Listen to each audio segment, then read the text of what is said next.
The following episode of A Crowd of Me is dedicated to a blind cat. Someone once told me that who we are is built on the corpses of who we used to be as we charge blindly into who we will become in the future. Or something like that. Hey, Mr. Narrator. What do you want, Faye? It's time to start the show. Well, did you happen to see they changed the script on us? Yes, apparently the mind lost its emotional support animal. The entire episode is about it. Well, that's kind of annoying. Yes.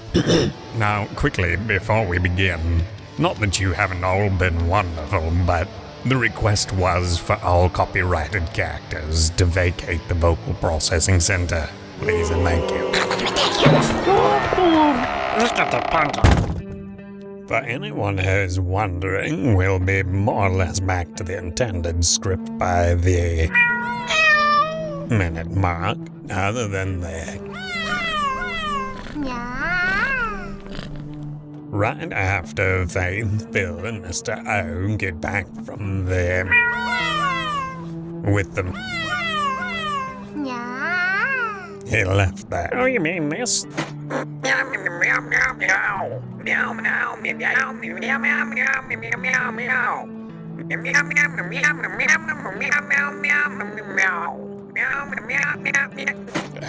good, you have the prop. Yeah, but the audience didn't hear none of that because it contains spoilers. Of course it does. That must be why I don't know any of it's going to happen yet. Yeah, that sounds right. Anyway, it looks like we're all here except for Phil, but we ain't gonna need her for about 75 seconds anyway. What do you mean? Oh, what's that?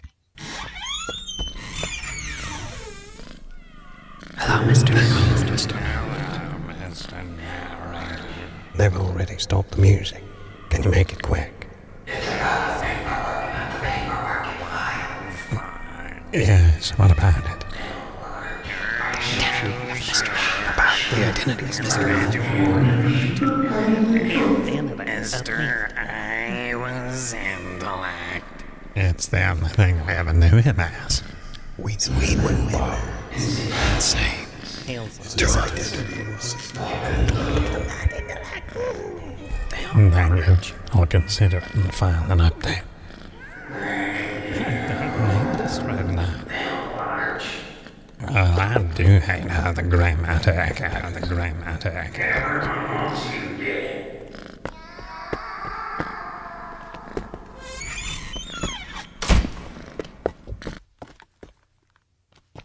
I liked that much better than rehearsal. Yes, me too. But I think copyrighted characters may still be trying to sneak in through the grey matter. You know, the grey matter echoes. Hmm? And something suspicious said does still make me curious.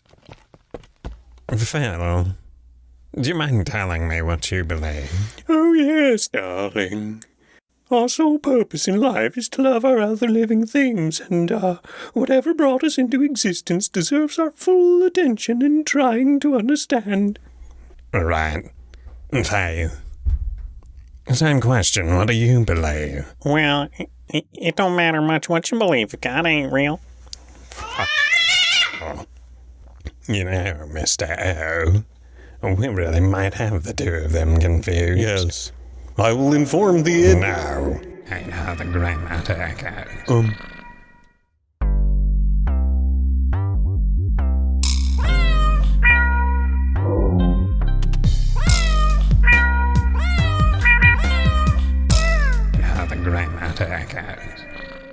Should we get that checked? No, I think it's all right. It's perfectly normal. Are you sure? You all are going to go take a stroll around the grey matter and search for Mr. I. Make sure he's not just wandering around out there. Meanwhile, I'm going to get on with the show and read this ridiculous cat story so we can get back on the schedule. Once upon a time, there was a positively horrid young couple. It wasn't that either of them were horrid on their own, but more often than not, it was too much trouble for them to really interact with each other, and so people generally stayed away from them, and most of the time together, though they loved each other very much, was spent fighting. Oh my goodness, this script is terrible. Please do inform the id immediately if you hear any of the following in your split level. I realize it's in the script, but must you really do this now? Disembodied cat sounds, such as purring, meowing, yowling. You are, aren't you? You're just cat gonna go scratchings on. from doorposts where no cat is visible. The man loved its cat very much, but isn't this a little overboard? Please also inform the id immediately if you see any of the following cats known to be missing or deceased. I seriously do suggest that future scripts be written with less time spent in the amygdala. You never let me broadcast vital information. You are kind of a jerk during showtime, Mr. Narrator. I'm simply sticking to the script. We are all still grieving the same tragedy after all. Couldn't you have a heart? We know you loved the cat too. No, it was a cat. I didn't care at all when it died. Now, if you all won't wait in the grey matter like I've asked you to, then will you at least stay quiet so that I can move on with the show? Fine. Yeah, I will, okay. but only because it's in the script. Well, at least that's something. Okay, I really need a bookmark. Alright. One of the ways the man was very horrid to his young wife is that he wouldn't allow them to have any children. Now, just a moment. Children are truly dreadful beasts. I'm not entirely sure this man was being horrid to his wife. Just read the story. Better do what love says. Yes, love, understood. But one day she did talk him into getting a nice pair of blind cats. He was amiable to blind cats because they wouldn't jump up on things. Over time, the cats gave them lots of cuddles and drew them close together, and as they slowly fought less, the cats grew old and died. Well, my. Why did we even bother with that? It's terribly written and it's depressing. Yeah, I think it was written that way so we could get back on the schedule script, and all the cat stuff other than the is supposed to be done now. Yes, it says here we're actually supposed to go out and look in the grey matter for Mr. I now. I suppose we should do that. What an enormous relief. And how the grey matter echoes.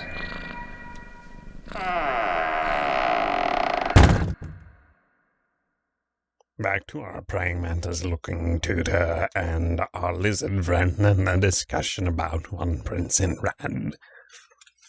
Oh. I have the same problem. He wields weapons so clumsy, it's a wonder he doesn't kill himself every time he picks one up, Said Riggold. Their voices trailed off into the night, leaving the castle grounds silent again, where they had just walked through the garden on the way to the North Bastion. They would spend till late night there talking before going to the nightly rest. The garden was filled with trees and bushes, all of which were loaded with flowers at that time of the year.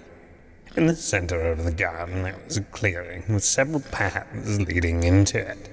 At one end of the clearing there was a bench under 2 willows. They hung down over the bench and created a canopy around the bench. The center of the clearing was nearly filled by a pond. A boy about 8 came skipping down the path. He had dark brown hair and carried a wooden flute that was bigger than most flutes. The boy made his way around the edge of the pond and to the bench where he sat down and started to play his flute. He liked to go there at night when he could practice and he knew no one would disturb him. He also believed no one could hear him. Up in his chamber, Prince Inrad could hear the sounds of the flute. He was so calmed down by the relaxing music and the fact that he was exactly where he wanted to be, doing exactly what he wanted to be doing for the first time in 6 days, that it didn't bother him that most of the minstrels were in bed and all the rest should be indoors. He got up and he walked over to the open window and let the gentle summer nighttime breeze brush over his face and cool him. Over the past few days, his schedule had been get up just as it was light and start training. Once that was over, 2 hours after the midday meal, it was study, pushed by his tutor into the wee hours of the night when he would finally be allowed to go to sleep. The schedule had been so tiring that now, when he had gotten a day off from training and studying, it felt like the best life anyone could have to just spend the day relaxing. As he was standing in the window, it dawned on him that all the minstrels normally were indoors at this time of night, either sleeping or conversing with each other about a poem or song that they had written or were in the process of writing. He now wanted to know who was playing the flute.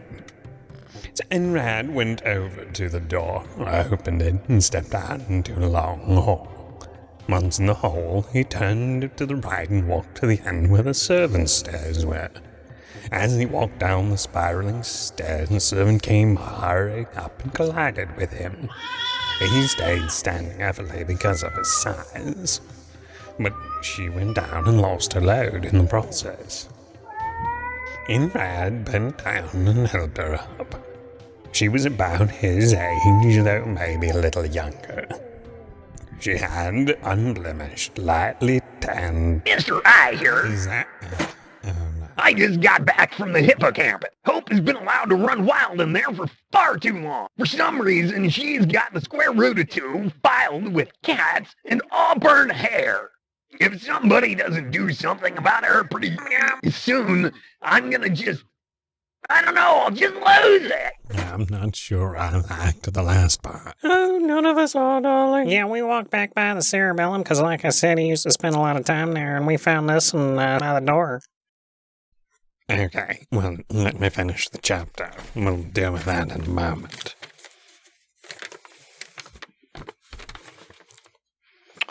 Okay, she was about his age. She had unblemished, lightly tanned skin and shimmering auburn hair. Oh, there it is again, it's auburn hair. He tampered with this one too. It could just be preference from the id. Yes, I suppose, but... anyway... She's gone. She's really gone. She leave me.